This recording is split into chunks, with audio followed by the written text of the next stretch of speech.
This one. See the decorative pointed brick crowns over the windows? The front-facing gables on the top floor and that steep roof? The main central castle tower. Classic Gothic revival. But this building is more than its architecture. Do you know anything about it? I always find out about a site before I visit, Smale said. Makes the hacking more interesting because you know what you're exploring. Also makes it safer because you get an idea of the setup and might foresee some of the hazards. When this place first went up, in the decade following the Civil War, it was the Massaponic's insane asylum. See how it's built?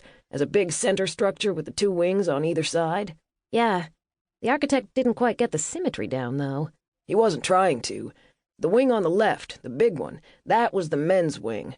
The more modest wing was for the ladies. And here we are without McCord, the walking Civil War encyclopedia. Webb deadpanned.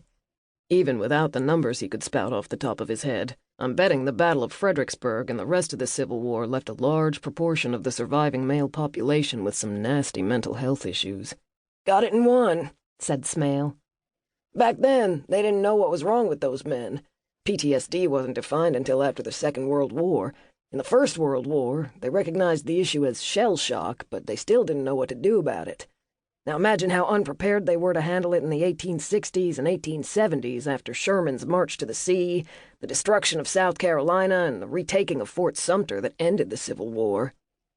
So instead of dealing with it, they locked those men up here, Meg said. Out of the public eye. Here and many other places. Hardly seems like the right way to treat veterans who barely survived the effort to protect their country. Granted, some days I'm not sure we do that much better now. But come on, let's get in there.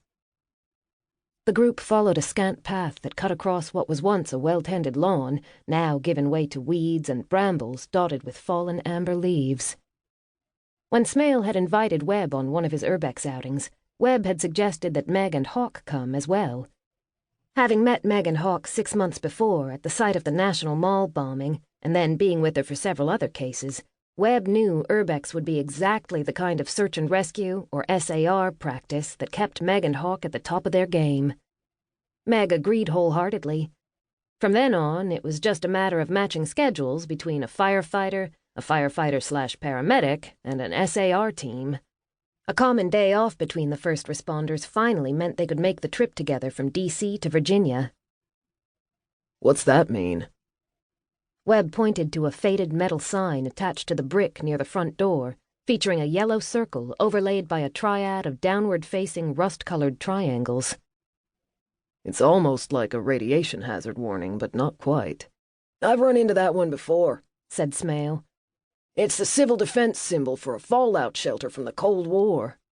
Duck and cover, Meg murmured. She scanned the lower windows. Some were cracked, but mostly intact. Others were boarded up. Can we get in the front door?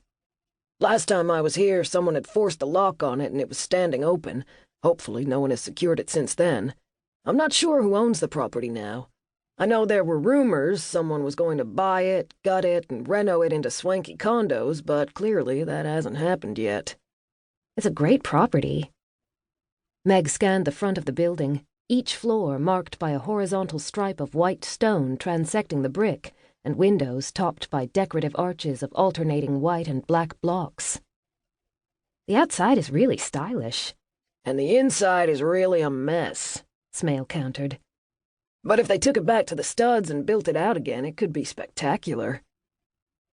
Bracing one hand on the wrought iron railing, he climbed the stairs to the front door, with Meg, Hawk, and Webb following. The heavy wood door formed a Gothic arch with a pointed apex. It stood open, leaving a gap of several feet to the door jamb that allowed daylight to stream inside.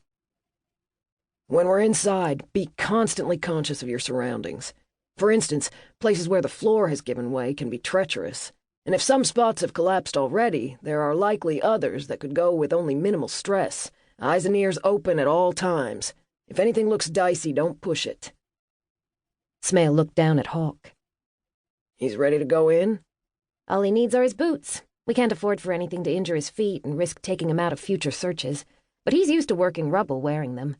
I'm going to keep him on lead unless I'm concerned he's going to get caught on it. Then I'll let him loose. There might be a few places where he'll do better without it, but you know best. He'll come when you call him if he's off leash. Just you wait.